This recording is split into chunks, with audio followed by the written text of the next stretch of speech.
Good morning. Welcome to our daily devotion. It is Saturday, January 2, 2021, or people say 2021. A new year, whole new year starting again. Morning, Will. So I thank those of you that have stayed faithful so much last year. Will, you being one of them. I thank every one of you. Mary, Marcy, you're so loyal. Appreciate each one of you. We're going to start out 2021 or 2021 with the Lord, okay?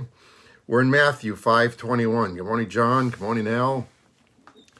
It says, Jesus said, "You have heard that it was said to the people long ago, 'Do not murder, and anyone who murders will be subject to judgment.' But I tell you, anyone who is angry with his brother or sister will be subject to judgment. Again, anyone who says to his brother or sister, 'Raka,' is answerable to the Sanhedrin. But anyone who says, 'You fool,' will be in the danger of the fire of hell." What does this mean now, okay? What does this mean? I titled today's verse, "Would you ever knowingly kill someone?" Murder was one of the 10 commandments, as we know. Thou shalt not murder. Every one of you would naturally say that you would never knowingly break this commandment. You wouldn't knowingly kill someone. I'm positive of that. Good morning, Roz. But I want to show you that some of you may have already broken this commandment. Not physically killing someone, but still doing it. And let me explain what Jesus is saying here.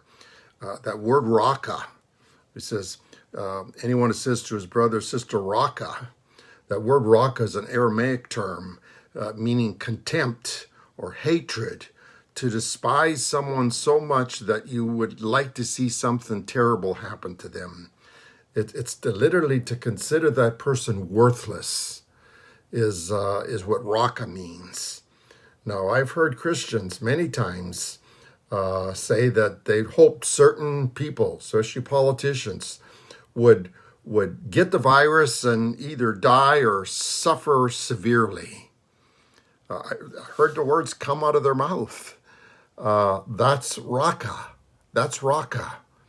When you wish something that evil on someone, regardless of who they are, regardless of what they stand for, that's raka. That's contempt, hatred, wanting something bad to happen to someone.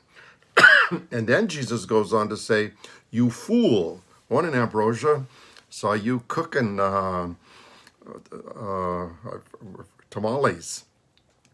"You fool" is a saying derived from something combustible. Okay, it comes from a term meaning combustible, ready to explode. That's what that term in the original language, where we get "you fool," literally means to get ready to explode, upset with someone so much, so severely, that you're ready to erupt with full anger. That ever happened to you? Ever happened to you where you just erupt with anger towards someone? So those two terms now, "you fool" and raka, that Jesus used is to dislike or hate someone so much, despise someone so much that when the name comes up, you erupt with anger to the point where you say things like, "I wish something bad would happen to that person." That's what Jesus is saying is just like murder. It's just like murder, Jesus is saying. Let's look at some other verses in 1 John 2:9.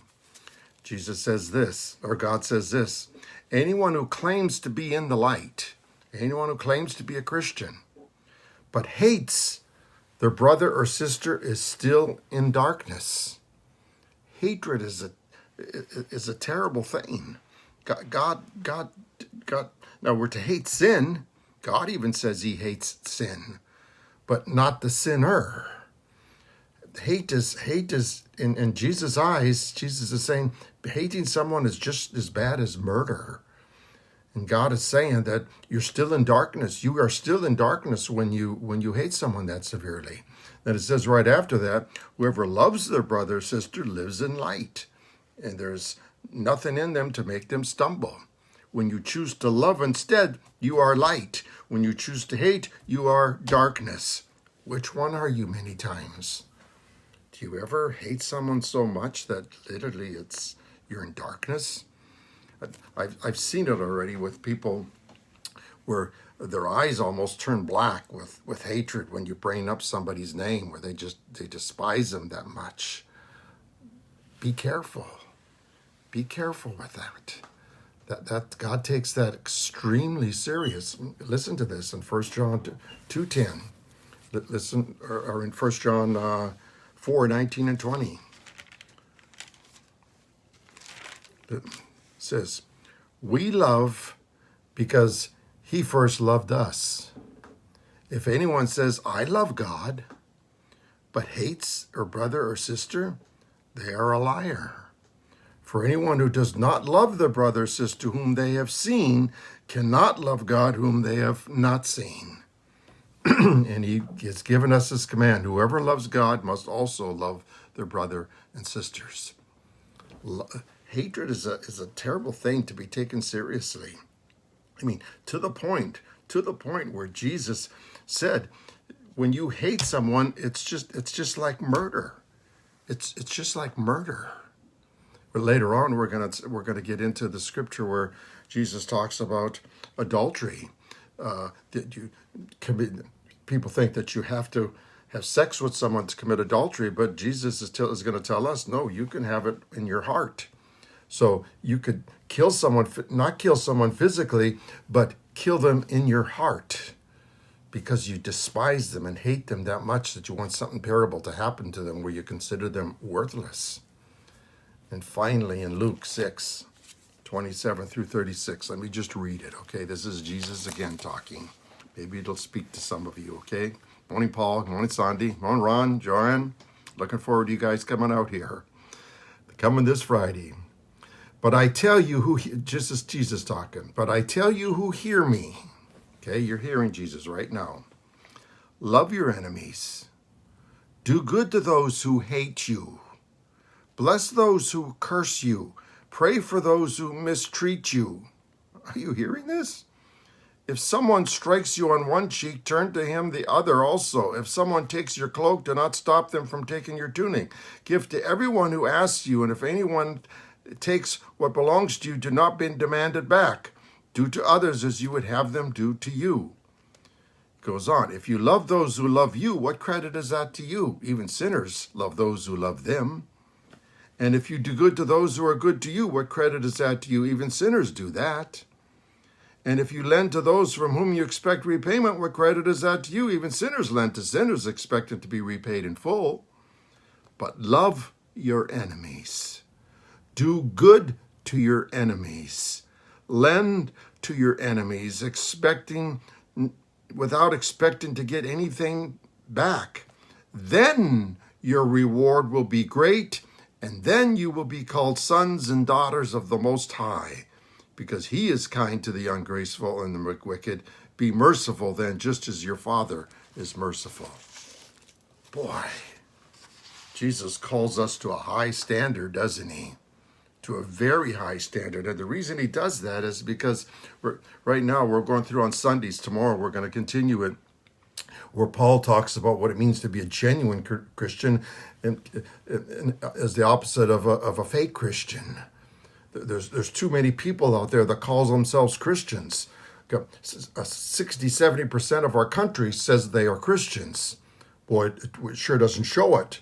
So what Jesus is doing is Jesus is giving us standards to live by that put us up where someone could not possibly say, well, I don't believe that person is a Christian. When you are able to love your enemies the way Jesus just told you to, you stand up above others then. You stand up above others where people cannot deny now that you are a Christian. I've had that happen to me. I've had people in my own church take advantage of me. Borrow money from me with the intent of paying it back and never paying it back.